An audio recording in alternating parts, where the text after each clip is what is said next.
Olá, pessoal. Essa reflexão que nós vemos fazendo aqui com o Monsenhor de Laços na Conjuração de Cristã, ela nos faz meditar muito, né, sobre esse mistério da encarnação de Deus, né? Esse mistério do sofrimento de Cristo numa cruz, depois de só ter ensinado a amar, né, e a sermos felizes nessa terra. Ele veio mostrar o verdadeiro caminho da felicidade que o homem rejeitou porque estava cego. Não permitiu que a luz entrasse, né? Fechou as portas do seu coração para Cristo e não permitiu que a luz entrasse nele e atingisse a verdade que foi colocada dentro do coração de cada homem. Iluminasse essa verdade para mostrar ao homem quem é essa felicidade que a gente busca, né? Essa felicidade é uma pessoa. Essa felicidade é a nossa fonte, a origem da nossa vida, que é Deus. Mas o homem se fechou a isso. E o resultado disso é muito triste. E nós vemos isso com muita clareza, com clareza solar, como a gente costuma dizer, né? O sol ilumina o mundo e a gente consegue enxergar quantas sombras há no mundo, no coração do homem que não encontra esse Deus. Então essa reflexão é importante porque é na perspectiva da cruz que a gente consegue mergulhar no estado em que a humanidade se encontrava e que fez com que Deus descesse. Então a cruz é reveladora, como diz aqui no Catecismo da Igreja Católica, número 385, vai dizer, né, citando Santo Agostinho, de onde vem o mal? É a pergunta que muitos que não são cristãos se fazem, né? De onde vem o mal? Né? Se Deus existe, de onde vem o mal? Eu perguntava de onde vem o mal e não encontrava a saída, diz Santo Agostinho. Sua própria busca sofrida não encontrará saída a não ser em sua conversão ao Deus vivo. Santo Agostinho era muito inteligente, vivia se debatendo em filosofias, né? Para tentar entender o mundo. Mas só na conversão ele conseguiu encontrar a saída.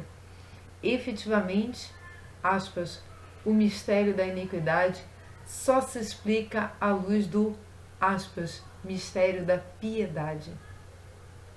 A revelação do amor divino em Cristo manifestou, ao mesmo tempo, a extensão do mal e a superabundância da graça.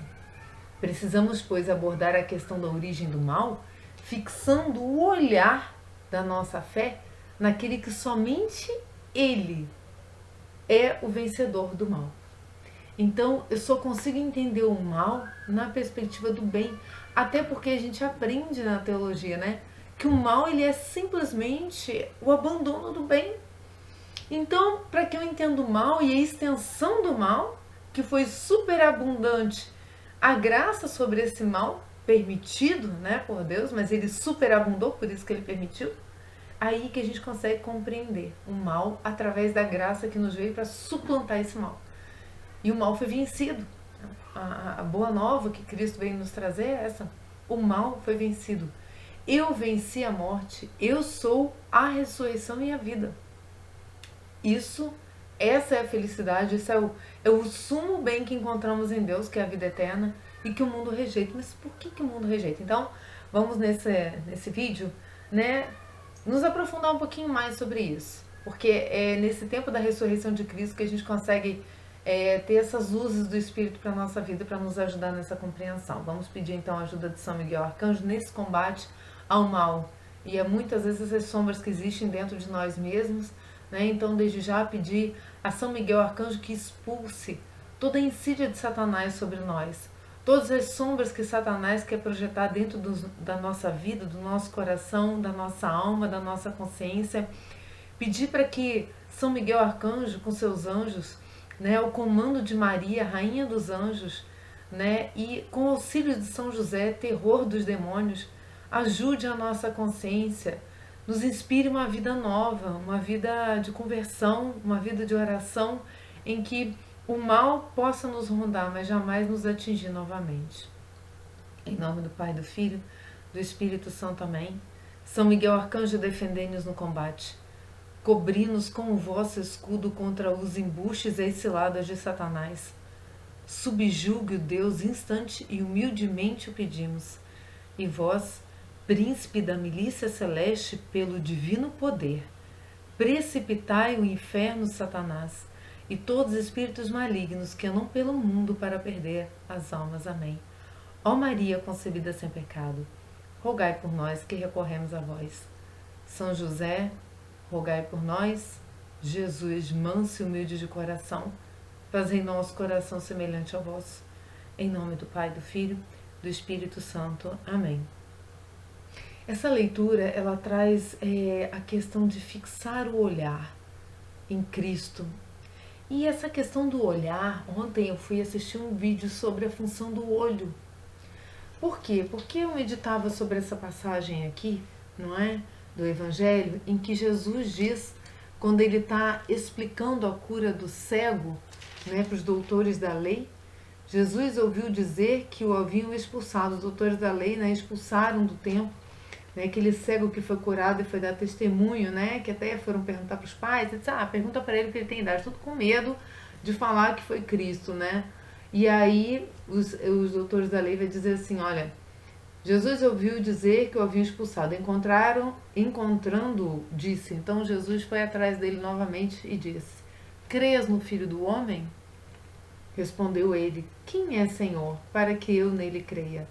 Então ele já tinha sido curado da cegueira dele, mas ele ainda não via Cristo, reparem. Jesus lhe disse, tu o estás vendo, ou seja, Cristo é a luz que precisa ser refletida na função ocular, né? Então, quando o nosso coração está fechado a Cristo, nós estamos o quê? Cegos. Mas ele diz assim para o cego, tu os estás vendo. Por quê? Porque eu te curei, né? A minha presença te curou. É quem fala contigo, exclamou ele. Creio, Senhor. Por quê? Porque agora eu já estava vendo quem fez a obra, né? Cristo. E prostrou-se diante dele. Então ele imediatamente acreditou. E aí, então disse Jesus, para um discernimento é que vinha este mundo. Cristo veio dar o conhecimento do mal. Cristo veio dividir aqueles que acreditam em Deus daqueles que não acreditam em Deus. Aqueles que praticam as obras sobre a luz e aqueles que praticam sobre as trevas. Aqueles que abandonam a luz que ilumina a alma e aqueles que se entregam às trevas. Então isso é muito claro, para um discernimento é que vinha este mundo. Gente, eu estou lendo João 9, 39, tá? Mas aqui está a partir do 35, mas eu já estou no 39. Para que os que não veem, vejam, e os que veem, tornem-se cegos. Ou seja, a visão espiritual que precisamos ter é admitir que Ele é a luz que ilumina o nosso olhar. Por isso o catecismo diz, precisamos, pois, abordar a questão da origem do mal, fixando o olhar da nossa fé naquele que somente Ele é o vencedor do mal. Como que eu consigo enxergar o mal? Olhando para Cristo na cruz. A cruz vem nos denunciar o horror que nós vivemos sem Cristo. Gente, senão não teria sentido ele passar por isso tudo se não tivesse nada a combater. Se o mal fosse só uma ficção humana de dualismo, o bem e o mal, o bom e o errado, né? O bonzinho e o vilão. Não, meus irmãos, Cristo veio denunciar uma realidade. A revelação do amor divino de Cristo manifestou ao mesmo tempo a extensão do mal e a superabundância da graça que Ele dá. Eu vim para um discernimento, é que vim este mundo, para que os que não veem vejam, os que veem tornem-se cegos. Alguns fariseus que se achavam com ele ouviram isso e lhe disseram, acaso também nós somos cegos? Eles sabiam que eles não estavam querendo receber a luz, por quê? Porque a consciência deles estava iluminada pela presença de Cristo. Eles sabiam que estavam no erro. É a mesma coisa que a gente tem um pecado, a consciência está acusando e a gente não quer admitir que aquilo é pecado. Cristo denuncia as consciências. Lembra quando ele foi dizer para Madalena, né? Nenhum daqueles que estava aqui te julgou. Por quê? Porque quando ele perguntou para eles, né? Quem aqui estiver sem pecado, que atire a primeira pedra. Na verdade, Cristo, a presença de Cristo já estava denunciando o mal dentro deles. Então a presença de Cristo revela o mal. Vocês lembram que na época da arca, da antiga aliança, não se podia tocar na arca que se morria? Né? Porque eles não estavam puros para tocar, né, na arca, né, ali é onde dava a presença de Cristo. Hoje Cristo se deixa tocar e cura pelo toque. Por quê? Porque ele veio revelar o mal. O mal está revelado nele. Então o mal não está em algo exterior. O mal está dentro de nós. É esse mal que temos que vencer. É esse combate espiritual, né, ao qual São Paulo nos chama. Então esses fariseus perguntaram: acaso também nós somos cegos? Respondeu-lhe Jesus: se fosseis cegos, não teríeis pecado. Meu Deus. Mas dizeis, nós vemos, vosso pecado permanece. Por quê? Porque é de dentro deles que eles querem tirar a verdade, e não de Cristo que está ali na frente deles. Porque se eles fossem cegos, seriam curados por Cristo, veriam a manifestação do poder de Deus e diriam como cego: eu creio, Senhor, eu creio, e prostrou-se diante dele. Tu estás vendo, é quem fala contigo. Tu o estás vendo, é quem fala contigo. Ou seja, ele diz para o cego: tu o estás vendo, tu agora está me enxergando. Quem é o Senhor para que nele creia? Tu o estás vendo. Aí ele diz para os fariseus: se vocês fossem cegos, não terias pecado. Mas diz: nós vemos, vosso pecado permanece. Então eles acham que vem e não vem. E o cego passou a ver quem é o Senhor. E admitiu, prostrou-se diante dele. Então eu vou deixar aqui no link para vocês algo muito curioso, que é o funcionamento do olho no corpo humano. Ele é um vídeo muito curto, mas eu gostaria muito que vocês vissem, para vocês verem a dimensão espiritual que há no olhar humano, né? O que há no olhar humano? Cristo, quando olhava, ele denunciava. O que há no olhar humano? A primeira coisa que precisa ver é que o cérebro da gente capte a luz, para que isso seja projetado nas imagens que a gente vai ver. Então eu só consigo ver vocês só conseguem me ver porque a luz se reflete em mim. Aqui tem luz, né? Aqui, ó, luz vai ficar mais escuro e vai ficar mais claro, porque essa luz que vem pra mim ajuda vocês a me enxergarem melhor. Por quê? Porque a luz entra em você para poder enxergar. Olha só que dinâmica fantástica que é dessa experiência de Cristo revelando através dessa luz. Então, por favor, vejam esse vídeo curtinho que eu vou deixar para vocês, tá? E vamos então entender o que Adão e Eva rejeitaram, por que eles rejeitaram essa luz. Se, como diz no capítulo 53 aqui da Conjuração Anticristã de Monsenhor de Lassos, que nós já lemos no primeiro vídeo, ao transmitir o ser às criaturas inteligentes, Deus põe nelas o desejo de felicidade. Aqui ele ainda está falando dos anjos, mas ele vai repetir agora nessa leitura que nós vamos fazer. Por que ele põe esse desejo de felicidade? Para que a gente saiba o nosso destino.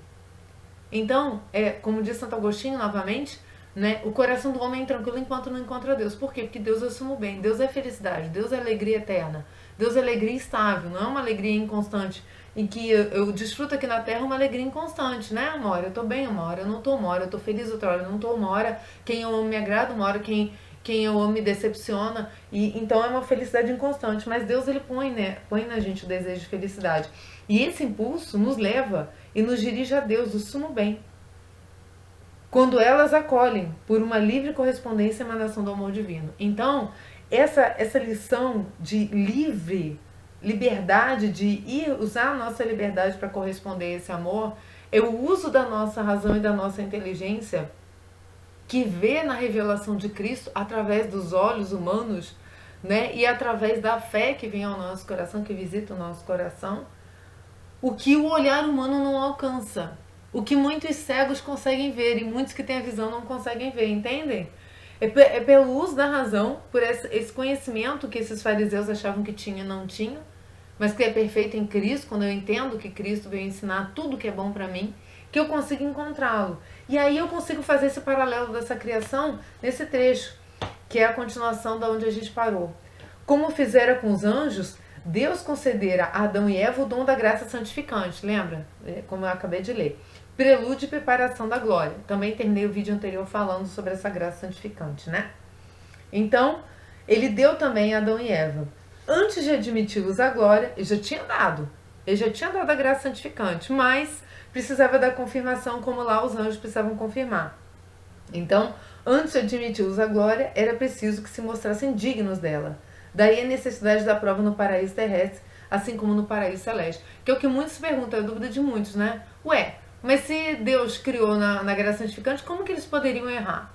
Por quê? Porque Deus não obriga ninguém a amá-lo e reconhecê-lo bem nele. Seria uma tirania se Deus criasse as criaturas que nem uma marionete. Eu fico manipulando ali de cima, né? O Adão e Eva. Não. Ele colocou, mostrou todo bem, se mostrou para eles e falou assim: bom, agora confirmem que é isso que vocês estão vendo. Olha a luz que entra em vocês. Vocês vão rejeitar a luz ou vocês vão ouvir, não é, o convite sedutor que quer fazer com que vocês enxerguem luz em outro lugar e vocês vão ficar cegos como esses fariseus aqui de João. Então, prestem atenção. Lá como aqui, Deus devia, podemos dizer, pedir à sua criatura o consentimento para o pacto de amizade que ele queria contratar com ela para a eternidade. É essa amizade da felicidade dos anjos. Põe nelas o desejo de felicidade. Esse impulso as abandona ao mal quando a esse amor elas preferem o movimento cego do amor próprio. Então, agora a gente vai ver Adão e Eva fazendo isso como os anjos fizeram. A esse desejo de felicidade, Deus acrescentou a graça, isto é, uma atração da ordem sobrenatural que se sobrepõe à atração da ordem natural dirigida ao sumo bem, ou seja, ela é maior que a ordem natural. E essa tentação do naturalismo, do demônio, por quê? Porque eu quero sobrepor a ordem natural ao sobrenatural. Ora, não é assim. A graça é uma atração de ordem sobrenatural que se sobrepõe. O ser humano, ele no fundo, quando ele não aceita Deus, ele está num processo de resistência, é cansativo, ele deve estar resistindo o tempo inteiro. 24 horas por dia, eu estou resistindo, mas eu quero a felicidade, mas eu estou resistindo. Mas Deus precisava do consentimento para ter esse pacto de amizade conosco. É isso que Jesus veio fazer. Jesus veio reatar essa aliança. Por isso, ele é o conteúdo da nova aliança. É a revelação da aliança eterna que existe antes de todos os tempos. É Deus feito homem. É da onde viemos a nossa imagem e semelhança a ele. Os termos do mandamento ou da proibição lá na árvore, né, não comereis desse fruto, tal como formulados no texto bíblico, indicam com suficiente clareza uma lei. Uma cláusula que se refere à conservação ou à perda do estado paradisíaco e dos privilégios que o constituíam. Deus cercou de amor e colocou a confirmação ali, no meio. Né? No meio. Que meio é esse? É o coração do homem, meus irmãos. Essa árvore é o coração do homem. Né? Ela simboliza muito bem, né, o que está no meio de nós. Para o homem tratava-se de preservar o dom da imortalidade ou de perdê-lo. Eu quero ter a vida eterna ou eu quero ter uma vida passageira. Eu estou me fixando nas coisas do céu ou nas coisas da terra. É isso que é a nossa morte. A nossa morte, quem está comigo não morrerá, diz Cristo. Porque a nossa morte não é a morte só física, a qual nós perdemos o estado de graça e agora todos incorremos nela, no perigo dela, né? A nossa morte agora é uma morte muito mais perigosa, que a morte espiritual. Se tratava de preservar o dom da imortalidade ou de perdê-lo. Nós ainda estamos podendo perder o dom da imortalidade. Nós temos uma alma imortal. Pode isso aqui apodrecer à vontade, mas minha alma não vai morrer. Né? Mas como que minha alma vai viver depois? E como a consequência do relato o prova, preservar os outros dons que lhe foram conexos ou perdê-los, né? Então, esses dons que vinham com esse estado de graça também eram preservados ou eram perdidos. E o que aconteceu? O que aconteceu? A natureza do homem, composto de corpo e alma, pedia que o ato do qual dependia seu destino fosse concomitante, interior e exterior. Coerência. Ato plenamente deliberado e ao mesmo tempo exterior, né? Foi o que aconteceu. Não comereis desse fruto, senão morrereis. Para operar a sedução, com o fim de, maquinando, vingando-se de não poder viver com a própria natureza. Porque a natureza é subjugada a Deus, querendo ou não querendo, para se vingar disso. Satanás apresentou-se no jardim sob a forma de serpente. Deus no paraíso mostrava seu homem, conversava com ele sob forma visível. Dava-se ao mesmo com os anjos. Eva não se surpreendeu, pois ao ouvir uma serpente falar. Então essa naturalidade que a gente vê nessa figura, né, da serpente na árvore, isso era natural. Conviver com o sobrenatural, com os anjos, né, ver os anjos e tudo, era natural para Adão e Eva. Que era essa serpente? Aos que traduzem a palavra hebraica serafim por serpente que voa resplandecente. Lembram no vídeo anterior que Satanás era tido como serafim, depois ele perdeu porque é só o querubim, só o conhecedor da ciência e não mais o fogo da caridade? Olha aí.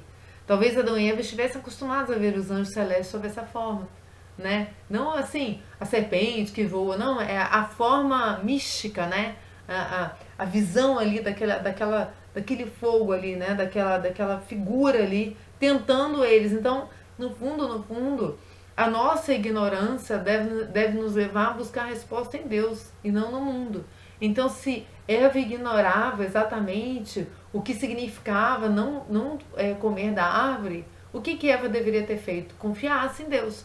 Se Deus falou para não comer, mesmo que eu não entenda perfeitamente, eu não devo comer. Assim são os mandamentos. Ora, mas isso não é meio radical e tal, né? Não poder me separar, não poder fazer, não poder acontecer, né? O falso testemunho, não invejar o que é do próximo, isso não é muito radical, não é normal que de vez em quando eu tenha, não.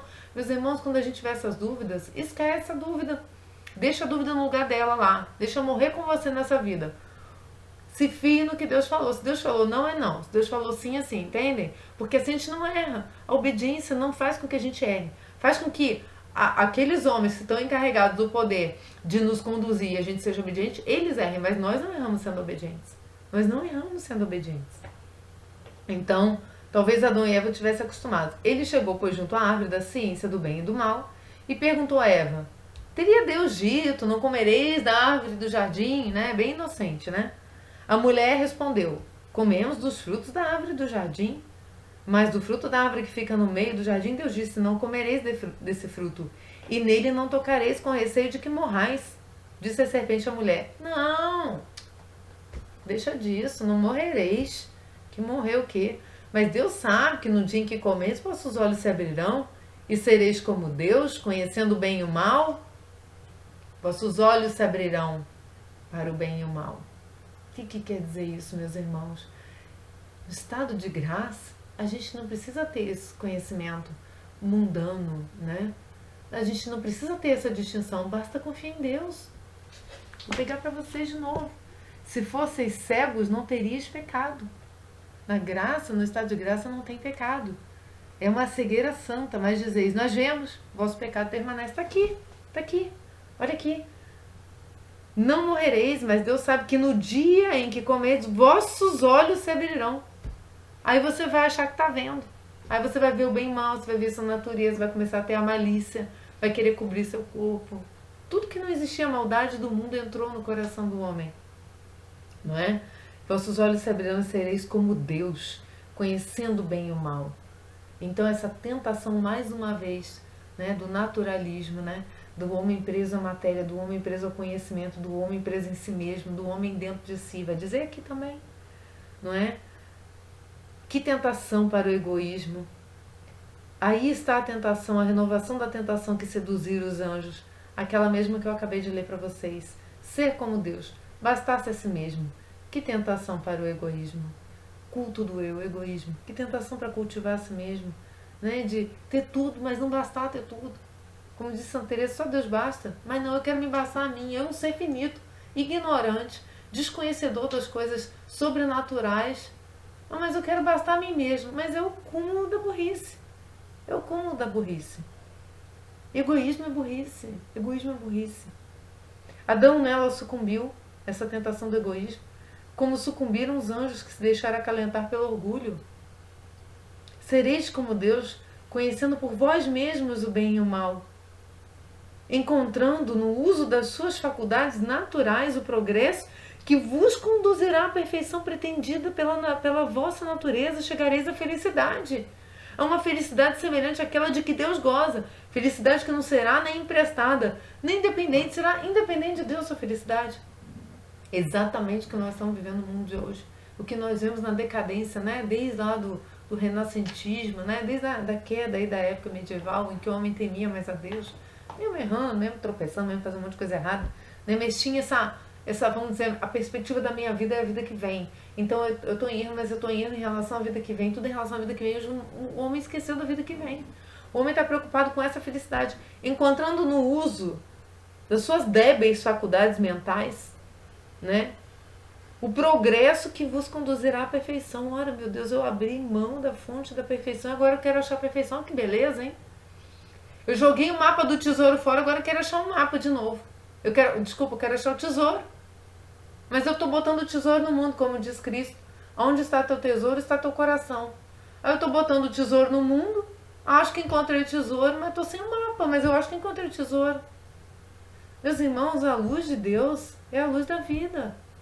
É Ele que é o dom da vida. Eu até fiz uma nota aqui minha, assim, um comentário meu que diz assim, olha, a estupidez humana e a cegueira foi deixar a felicidade plena e independente de si. A felicidade então está em mim, está fora de mim, está em Deus. Para correr atrás da limitada e dependente de si. Mas não é tão pouco inteligente isso, meus irmãos. Eu tenho uma felicidade plena e limitada. Aí eu largo ela para correr atrás para correr atrás, vamos lá, ainda estou tendo um trabalho de correr atrás. Olha que atraso mental, né? Como diz Jesus, né? Como sois lentos em entender. Eu larguei a plena e ilimitada, aí eu me centrei em mim, ser que não é pleno, que é limitado, para buscar algo que é pleno e ilimitado comigo, a partir de mim, a partir da minha convicção. Eu vou achar o progresso para a perfeição em mim. Olha que maravilha! O meu parâmetro sou eu mesma. Imagina. Olha, se fosse eu mesma, eu estava frita. Eu estava frita e ia morrer igual o rabo, o cachorro com a entrada do rabo. Meus irmãos, a gente deixou a felicidade plena e independente para correr atrás da limitada e dependente de si. O caminho de volta só pode ser duro. Ali a cruz, gente. Só pode ser duro, mas é isso que a cruz veio denunciar. Meus irmãos, olha, quando a gente perdeu essa graça lá, através dessa herança, né? Essa herança de Adão e de Eva, que se arrependeram, com certeza se arrependeram, né? A gente tá tendo um trabalho agora de voltar para esse caminho com uma cruz nas costas. Quando Cristo veio e falou, quem quiser me seguir, tome sua cruz e me siga, é o seguinte, tu largou a graça, tu largou a felicidade, agora pode pegar a cruz, não tem outro caminho. É a cruz, é o sofrimento. Comigo, porque sofrer todo mundo vai. Não é porque você está sofrendo que você vai ser salvo. Tem que acreditar nele agora. Tem que permitir que essa luz entre nos seus olhos para que você veja ele. E a luz é ele. Ele é que dá a visão. Quem não vê ele está cego. Quem não vê ele está cego de verdade. Por quê? Porque essa perda, também outra anotação que eu fiz, a perda da perspectiva divina das coisas criadas, né, e colocar-se como um usurpador da função do Criador. Eu perco a concepção da minha fonte, da minha origem, de todo o meu bem, e eu me coloco no lugar de Deus, eu usurpo o lugar de Deus. O que o demônio fez foi se perder. E aí ele se vingou em todos nós. E a gente está debaixo de uma vingança que tinha o preço, que ele comprou lá na árvore, quando Adão e Eva aderiram, e Cristo veio pagar o preço por justiça. Por justiça. A justiça de Deus, ela é perfeita. Deveria haver um preço para isso. Como que, errou, tudo bem, não tem problema não, volta aqui não. Deus deu uma opção, você negou. Aí você quer voltar assim do nada. Ninguém vai pagar por isso. Pela ofensa a Deus. A justiça é corrigir a ofensa a Deus.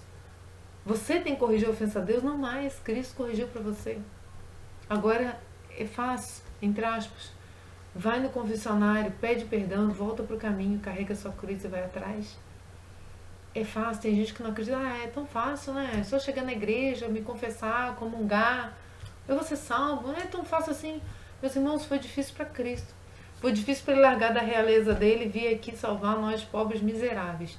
Já foi difícil o suficiente para ele, para que fosse fácil para nós. Vem que meu jugo é leve, meu peso é suave. É fácil sim, entre aspas. É fácil porque tudo que a gente vive de ruim e de difícil é ressignificado em Cristo. Mas a gente quer ficar batendo com a cara na parede o tempo inteiro, né? Buscando uma felicidade que não será nem emprestada de Deus e nem dependente dele. Não, eu quero ser independente, quero fazer minha vida do meu jeito.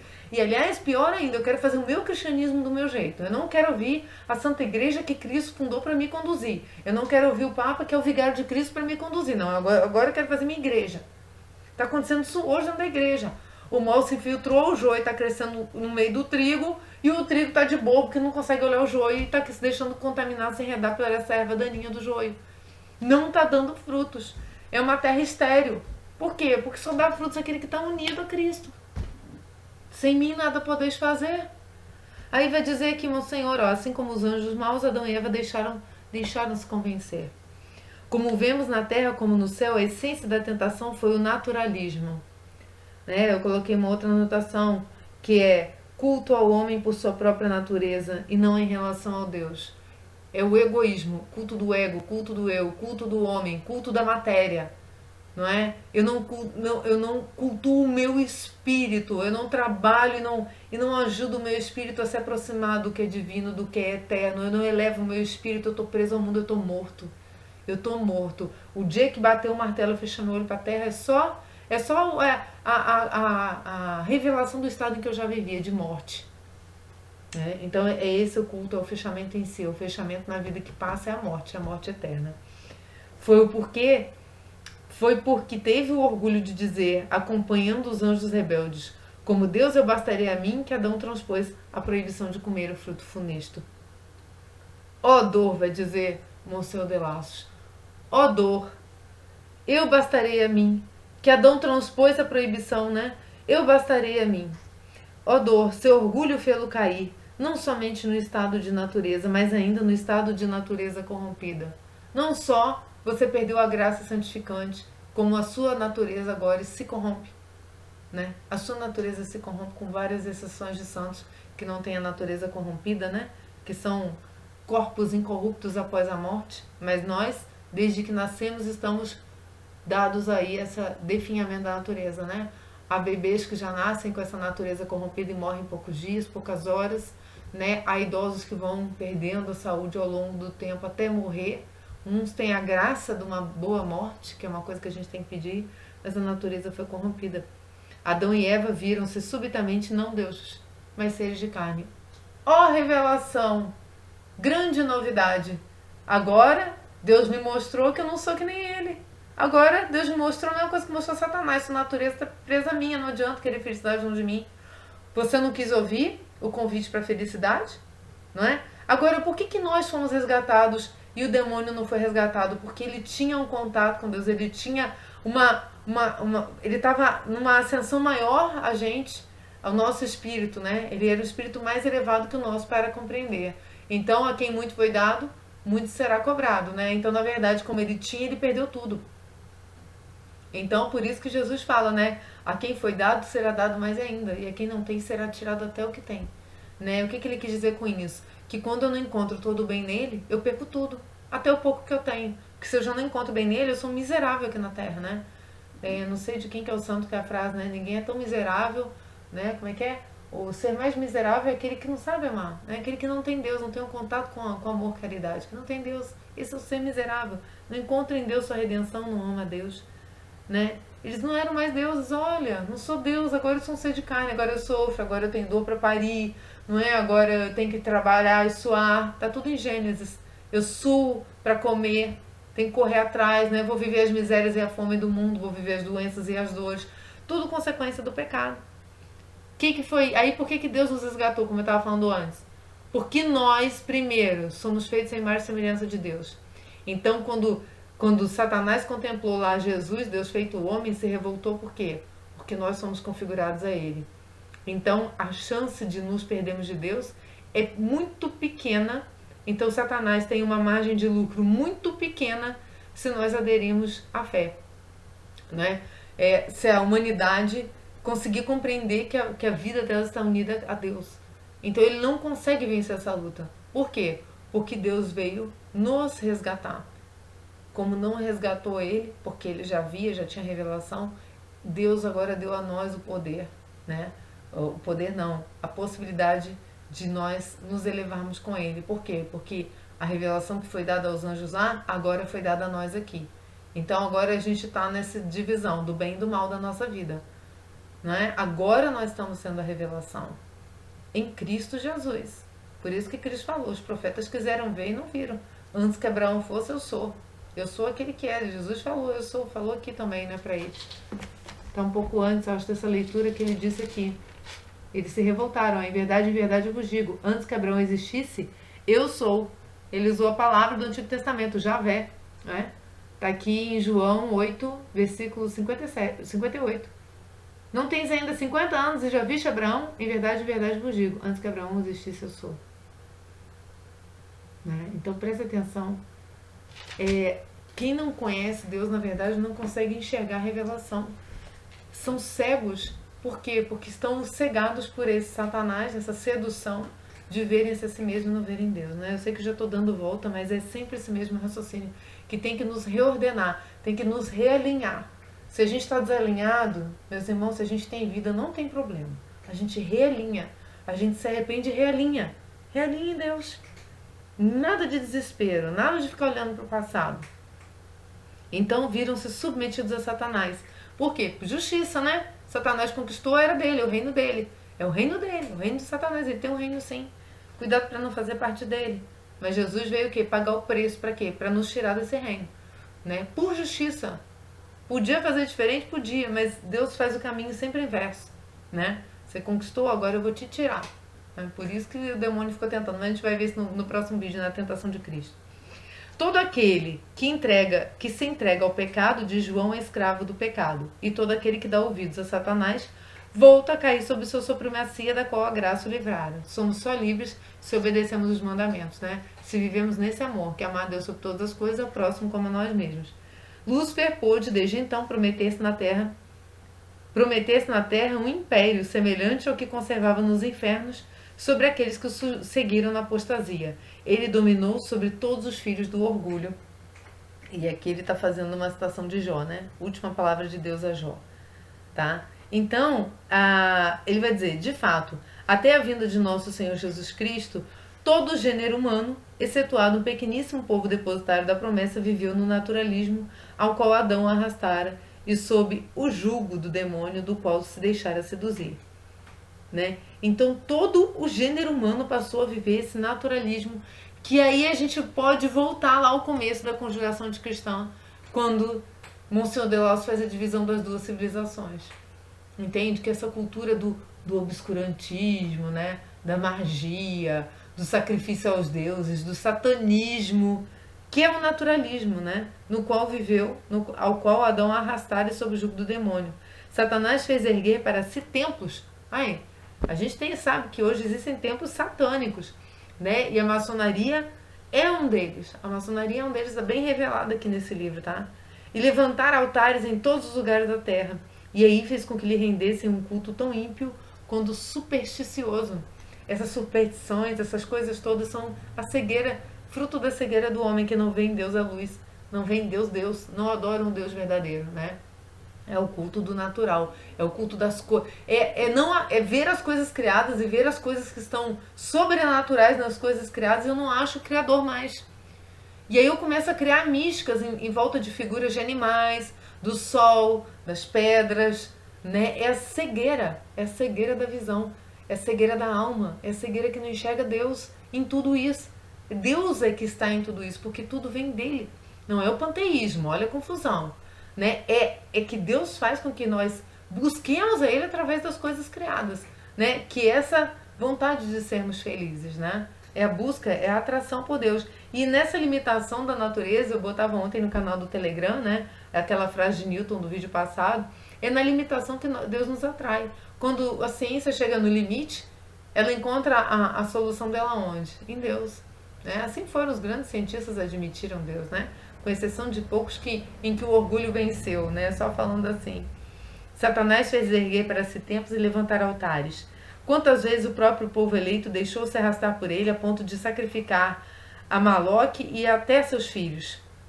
Aí Monsenhor fez uma nota de rodapé que diz assim: todas as religiões pagãs, antes como depois da vinda de Cristo, procedem da magia ou nela desaguam, e esta, na diversidade das suas formas e das suas práticas, aparece como uma na sua essência e se manifesta como o culto a Satã.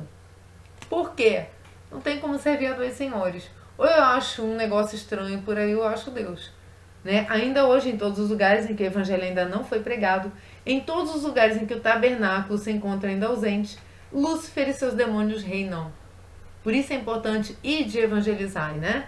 Os missionários do século XVII ficaram muito surpresos quando, tendo partido da França ligeiramente cética de então, desembarcaram nas Índias Orientais e se encontraram no meio das mais estranhas manifestações diabólicas.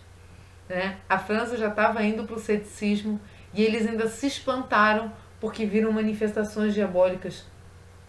Dos numerosos fatos que Paul Verdun, né, que publicou um livro, falou, ele relatou nas viagens dele, né, que em todos os lugares, olha, nos gelos, em todas as viagens, das estadas nos gelos dos polos, como nos ardores do Equador, nas florestas das nascentes do Amazonas, como nas margens da Brahmaputra, nos pagodes das cidades chinesas e nas choças das selvagens da Oceania, resulta que em todos os lugares em que o cristianismo não foi implantado, as populações acreditam, e não sem razão, no poder dos demônios, dos ídolos, e possessões são coisas frequentes, conhecidas e admitidas por todo o mundo. Ou seja, o império do demônio, né? Na ignorância do povo, na ignorância o demônio reina. Por quê? Porque já é dele, porque já está comprado, né? Porque o resgate não chegou para esse povo, meus irmãos. Em todos os países existem feiticeiros. Para tornar-se um deles é preciso sofrer provas cruéis que ultrapassem muito as práticas mais penosas da mortificação cristã. Aqui, Monsenhor está relatando um dado empírico que eu acho tão importante, porque a gente vê isso assim na esquina da nossa casa. Esses cultos de macumbaria, né, esses naturismos que buscam essas substâncias aí, isso tudo vem do culto do naturalismo, é o demônio, é ação demoníaca mesmo. Por isso que a gente não pode, no diálogo interreligioso, achar que não tem nada a dizer para ele, só tem a ouvir, né?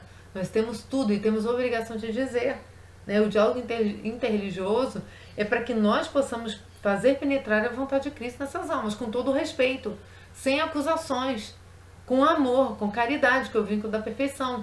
Mas é necessário evangelizar essas pessoas. Por quê? Porque elas estão no meio do problema. Na maioria dessas iniciações, uma manifestação do demônio mostra que ele aceita o candidato como seu, faz dele um possuído ou leva. Se vocês querem ter ideia disso, o padre Duarte Lara conta muito sobre pessoas que têm essas práticas e depois sofrem com a possessão diabólica, porque ele é um exorcista, né, que fez aí um estágio de 6 anos com o padre Gabriele Amorte, que é um dos maiores exorcistas que o Vaticano teve, falecido há pouco tempo. Padre Duarte Lara tem vídeos falando sobre isso. E tem vários vídeos curtos dele explicando, né? Por que que isso causa possessão, por que que o demônio se apodera das almas que fazem isso, né? Inclusive contaminando até objetos objetos mesmo, coisas, né? Usadas em ritos diabólicos, né? Que estão numa casa às vezes que a pessoa nem sabe. Esses feiticeiros têm por servidor ou por senhor um demônio familiar que fazem agir, revestido com uma aparência de animal. É por isso que acontecem coisas sobrenaturais, né? Porque é um mundo sobrenatural que está ali, sim, mas é o do mal. Eles podem dar a certos objetos, amuletos, fetiches, uma virtude benfazeja ou prejudicial. Olha, podem dar uma atitude benfazeja, enganar. O demônio é o pai da mentira. Ele vai fazer que você fique preso naquilo ali, né? Igual um ciclo vicioso, né? Eu te dou, Padre Duarte Lara explica isso num dos vídeos, né? Ele dá o bem, depois ele tira o bem para a pessoa ir buscar o bem no mesmo lugar, entendeu? Então vira um ciclo vicioso em que ele torna aquele ser escravo cada vez mais e propagador desse culto demoníaco, né? Ah, quando eu vou lá, eu consigo tal coisa, eu sinto um alívio, eu sinto um bem. Aí depois vem o mal. Aí ela volta lá. Reparem, né? A natureza é maldade, né? É homicida. O demônio é um homicida, gente. Foi Jesus que falou. A natureza desses objetos é indiferente. É a consagração deles ao demônio que lhes dá força. Pode ser qualquer coisa, pode ser até feia. Mas se não tiver consagração ao demônio, só vai ser uma coisa feia. Não é? Mas é a presença do maligno naquilo ali. Né? Até Deus permite isso. Olha como o exorcismo revela o mal, né? A possessão diabólica, ela revela também a existência de Deus e de Nossa Senhora e do poder de Maria e dos anjos e santos. Ela revela o combate espiritual, não é? Por isso também Deus permite, né? Que essas pessoas sejam sempre vistas com toda a caridade. Por quê? Porque muitas vezes são vítimas da sua cegueira ou da cegueira de outros. A natureza desses objetos é indiferente. É a consagração demônica que lhes dá força. Em todos os lugares, os feiticeiros odeiam e temem os missionários católicos. É ou não é verdade? Chega a se arrepiar dizer que é católico, né? Começa a fazer chacota, brincadeirinha, né? E em todos os lugares, os missionários expulsam os demônios. Por isso, os enviados dos missionários, simples cristãos, virgens, mesmo crianças, têm o mesmo poder. Por quê? Pelo batismo, quem que está em nós? O Espírito Santo. Aí o Espírito chega e revela o mal, como eu vi aqui no Catecismo 385. Esse Espírito de Cristo está em mim, está em vocês. E a gente revela o mal. O mal, ele se assusta com a gente, né? Esses fatos verificados, para terminar essa leitura de hoje, esses fatos verificados nos nossos dias confirmam não somente os relatos do Evangelho, Cristo expulsando os demônios, né? Mas ainda aqueles dos pagãos da antiguidade e aqueles dos nossos pais da Idade Média, né? Cheio aqueles cultos celtas de bruxas, né? Que a gente vê muito nesses seriados aí, né? Os cultos de virgens que são oferecidas em sacrifício ao demônio, bruxas que têm relações com demônios, né? Tudo obscurantismo, tudo naturalismo, elas estão sempre no meio da mata, no meio da floresta. O homem voltado assim, meus irmãos, é uma desgraça. É uma desgraça na acepção da palavra, né? Porque é falta da graça. Eles confirmam igualmente aquilo que a doutrina católica nos ensina sobre o pecado original e suas consequências. Que é exatamente isso que eu vou falar aqui para vocês. Preste atenção. A realidade do pecado, 387, e mais particularmente a do pecado das origens, só é entendida à luz da revelação divina. Esse mal que Monsenhor de Lassos relata aqui é um mal revelado. É o mal que eu e você temos revelado hoje. Deus revelou o demônio para nós. Ele falou o seguinte: vocês estão em perigo. Se viverem nesse mundo, estarão mortos como ele está morto, expulso da minha presença. Agora vamos retomar. Essa é a revelação divina. A boa nova. Essa boa nova que a gente tem que se empenhar, ter fogo para anunciar essa boa nova. Que é a maneira que a gente tem de tirar nossos irmãos dessa cegueira. Sem o conhecimento de Deus, esse é o conhecimento que nos interessa, não aquele da árvore proibida, não o gnosticismo que me tira. Esse gnosticismo vamos dizer, a árvore do mal. O gnosticismo é a tentação principal do demônio. E por isso que ela está em todas as heresias hoje. Esteve sempre. Sem o conhecimento de Deus que ela nos dá, essa revelação nos dá, né? Não se pode reconhecer com clareza o pecado. E somos tentados a explicá-lo unicamente como falta de crescimento. É uma pessoa que, né, precisa crescer, uma alma, é um espírito que precisa crescer, né? Precisa evoluir. Já ouviram isso? Evoluir, né? Igual Pokémon, né? Então, não se pode reconhecer com clareza o pecado e somos tentados a explicá-lo unicamente como falta de crescimento, fraqueza psicológica, tá ligado à minha psique, mais uma vez, né? O problema centrado no... Vamos resolver isso num consultório de um psicólogo. Não que eles não sejam importantes em várias situações, são... Mas eles não vão resolver o problema da sua ligação com Deus, não é? E se forem psicólogos católicos, vão ajudar, né? Vão te dar um caminho de oração, vão te ajudar a compor teu estado humano, que é corpo e espírito, né? Corpo, a alma, né? E somos tentados a explicá-lo como essa falta, né? Essa fraqueza psicológica, como um erro, como consequência inevitável de uma estrutura social inadequada. Ora, a gente não ouve isso aonde? Ah, aquele ali rouba, mas ele rouba por quê? Não é porque ele está influenciado pelo mal, não, e larga disso. Ele rouba porque ele é vítima da sociedade. Olha o vitimismo aí. O vitimismo, ele quer nos desviar do ponto central, que é o quê? Essa falta do homem entender a revelação do mal, a revelação divina. Somente à luz do desígnio de Deus sobre o homem compreende-se que o pecado é um abuso da liberdade que Deus dá às pessoas criadas para que possam amá-lo e amar-se mutuamente. Então, só sob a luz do desígnio de Deus, a luz que entra, ilumina a alma.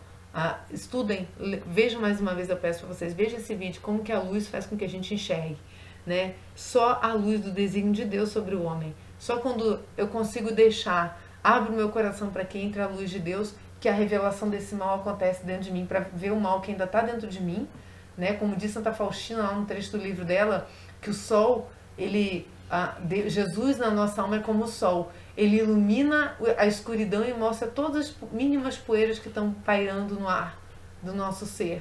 E aí a gente revela o mal que ainda está dentro da gente, né? É através da presença de Cristo. É a luz que eu deixo entrar para revelar esse Cristo em mim. Por quê? Porque, como Cristo diz, né? Não vemos, né? Vosso pecado permanece, né? Porque se fosseis cegos não teríeis pecado, mas dizeis, nós vemos, vosso pecado permanece. Você só quer enxergar com esse olho. Você acha que você tem o conhecimento, você tem tudo, e você não aceita Cristo, né? Se você fosse cego como aquele lá, você seria curado. Eu sou cegueira através da presença de Cristo. Que bonito o Evangelho, nos dá tanto ensinamento. É preciso conhecer a Cristo como fonte da graça para conhecer Adão e Eva como fonte do pecado. É o Espírito Paráclito enviado por Cristo ressuscitado que acusará o mundo em relação ao pecado, ao revelar aquele que é o Redentor do mundo. Peçamos essa graça hoje, meus irmãos, que o Espírito revele o mal que ainda habita em mim, para que eu possa realmente com Cristo ressuscitar, né? Que ele acusa em mim também, né? Acusa no mundo, mas em mim também, em relação ao pecado que ainda existe em mim. E revele aquele que é o Redentor do mundo para mim, para que eu o siga. A gente tem que fazer essa oração todo dia, pedir: vinde Espírito Santo, enchei os corações dos vossos fiéis, acendei neles o fogo do vosso amor. Enviai, Senhor, o vosso Santo Espírito, e tudo será criado, né? Tudo será ressuscitado, e renovareis a face da terra, né? A doutrina do pecado original é, por assim dizer, o reverso da boa notícia pela qual Jesus é o Salvador de todos os homens. É por isso que eu estou estudando isso com vocês esses tempos. Porque para entender a ressurreição de Cristo, eu tenho que entender de onde Cristo veio me tirar. Então essa doutrina do pecado é o reverso da boa nova. Entendem? É por isso que Jesus veio. Todos os homens, Jesus é o Salvador de todos os homens, de que todos têm necessidade da salvação e de que a salvação é oferecida a todos graças a Cristo. A igreja que tem o senso de Cristo sabe perfeitamente que não se pode atentar contra a revelação do pecado original sem atentar contra o mistério de Cristo. Porque o mistério de Cristo não está aqui a passeio. Ele veio revelar o mal que está no mundo e tirar você do mal.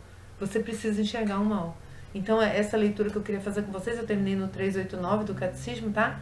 Mas eu já deixei para vocês que até o 419 é interessante para essas leituras, tá? Do 340 ao 419. Era essa a mensagem que eu queria deixar hoje nesse vídeo, e que a gente pensa, né? Que a gente não toma essa atitude. Porque o ser humano, apesar de toda a revelação e da presença de Jesus no mundo, continua fazendo a escolha de Adão e Eva. Continua fazendo a escolha do naturalismo. Esquece o sobrenatural. Esquece para que verdade a gente nasce com o nosso batismo, né? Esquece a importância do batismo, deixa o batismo para lá, deixa o batismo para depois. Não, precisamos voltar ao reino dos céus imediatamente, assim que nascemos. Por quê? Porque todos já nascemos perdidos. E Cristo veio nos resgatar pelo batismo, pelos sacramentos e de forma muito especial o sacramento da reconciliação, que é quando eu permito que o pecado habite em mim, e para eu tirar o pecado de mim eu preciso pedir perdão a Deus, né, por um sacerdote, como Cristo ensinou que os sacerdotes iriam ligar e desligar no céu e na terra, e pela minha união íntima com Ele, corpo, sangue, alma e divindade, na Santíssima Eucaristia.